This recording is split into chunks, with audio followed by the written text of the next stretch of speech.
हफ्ते बड़ी मेहनत से आपके लिए एक दिल दहला देने वाली एनिमेटेड हॉरर स्टोरी बनाते हैं। तो अगर आप हमारी यानी खूनी की कहानियां एंजॉय कर रहे हैं तो हमारे चैनल को सब्सक्राइब कीजिए और हमारी लेटेस्ट वीडियोस की नोटिफिकेशन के लिए बेल आइकन दबाना मत भूलना। अपने छोटे से शहर से एक नई जॉब के सिलसिले में जयपुर शिफ्ट हुई थी, पर उसे नहीं पता था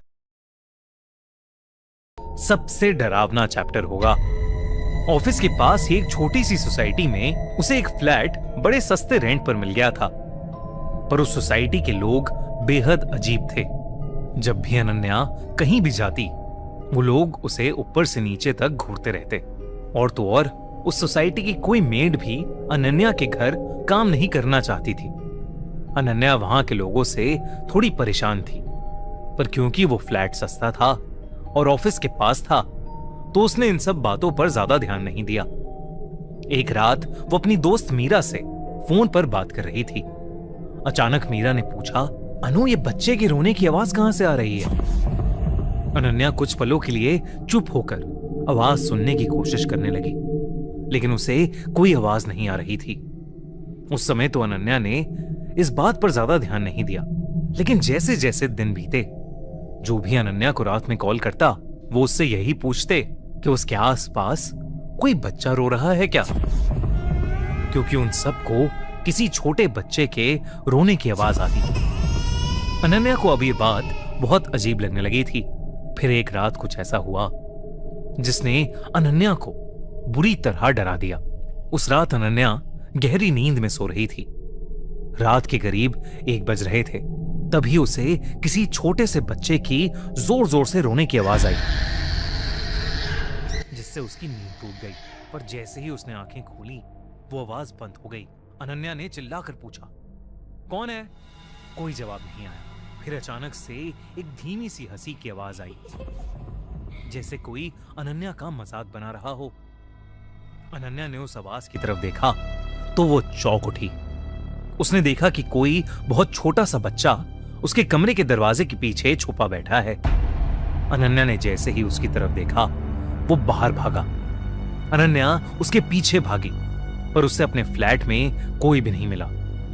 पर जब वो अपने कमरे में आई तो उसके कमरे के शीशे पर किसी छोटे से बच्चे के हाथों के लाल निशान थे।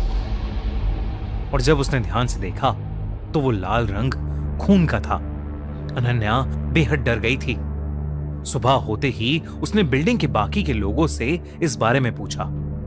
उसे पता चला कि उससे पहले एक बुढ़िया उस घर में रहती थी। उसे कोई भी पसंद नहीं करता था, क्योंकि लोगों के हिसाब से वो काला जादू करती थी। सोसाइटी में उसके आने के बाद से जिस किसी भी घर पर कोई खुशी की खबर होती थी वो दुख में बदल जाती थी।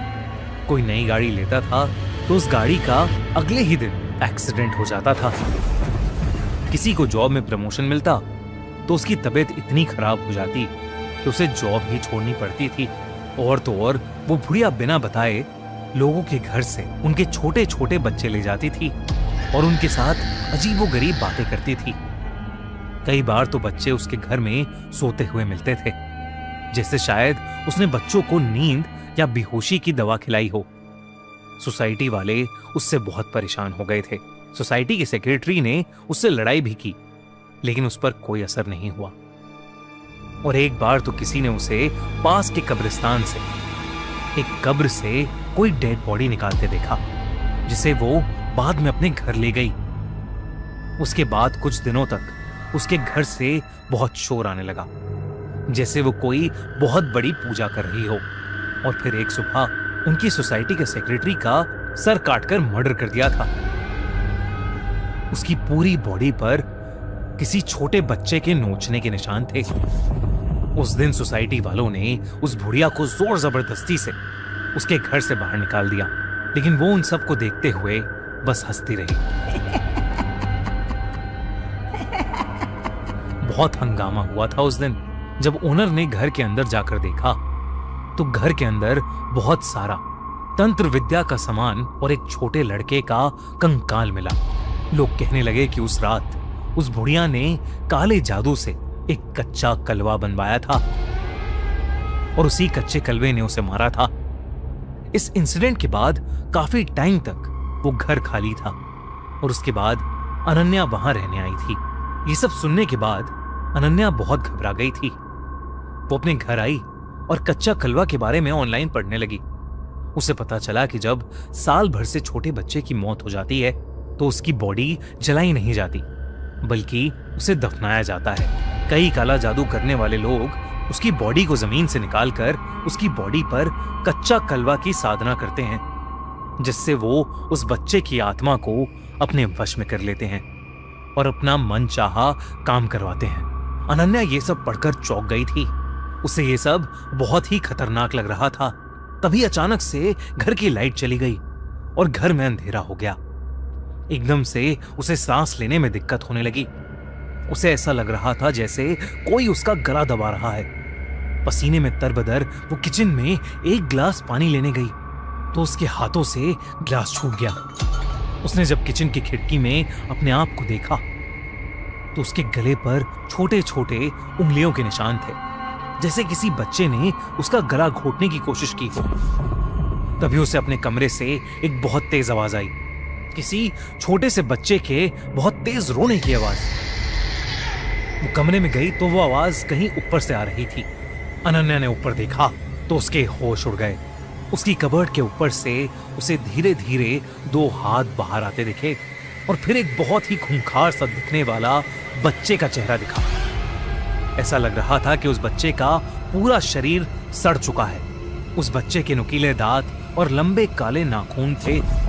अनन्या को समझ आ गया था कि ये उसी बच्चे की खतरनाक आत्मा है जिसे वो बुढ़िया घर लेकर आई थी।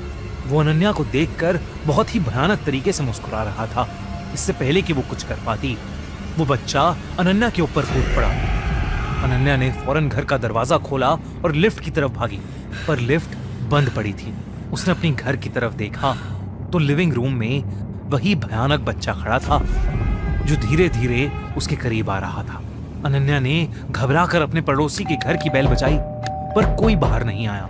तभी अनन्या का फिर से दम घुटने लगा। वो किसी तरह भागकर अपनी सोसाइटी के गेट पर पहुंची तो सिक्योरिटी गार्ड उसे इस हालत में देखकर चौकन्ना हो गया। गार्ड को लगा कि शायद कोई बदमाश सोसाइटी में घुस आया है, इसलिए वो अनन्या के फ्लैट की तरफ भागा। इससे पहले कि वो सिक्योरिटी गार्ड को कुछ बोल पाती, वो सिक्योरिटी गार्ड ऊपर जा चुका था।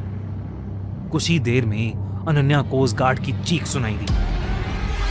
वो पीछे पलटी तो उसने देखा कि ऊपर से कुछ नीचे गिरा है। वो उसी सिक्योरिटी गार्ड की लाश थी, गले पर वैसे ही निशानों के साथ जैसे अनन्या के गले पर थे। और ऊपर उसकी बालकनी में वही डरावना बच्चा था, पर इस बार उसकी आंखों से खून बह रहा था। पूरी सोसाइटी में हल्ला मच गया। सूरज उगते ही एक पंडित को बुलाया गया। पंडित ने बताया कि काला जादू करने वाली बुढ़िया तो चली गई, लेकिन उस फ्लैट में अभी भी उस छोटे से लड़के की आत्मा कैद है जिसे उसने कच्चा कलवा बनाया था, और वो एक बहुत ही खतरनाक आत्मा है। अनन्या ने उसी दिन वो फ्लैट छोड़ दिया और कहीं और शिफ्ट हो गई। आज उस फ्लैट को हमेशा हमेशा के लिए बंद कर दिया गया है। अनन्या को फिर कभी वो बच्चा नहीं दिखा, लेकिन आज भी वो किसी छोटे से बच्चे के रोने की आवाज से बेहद डर जाती है।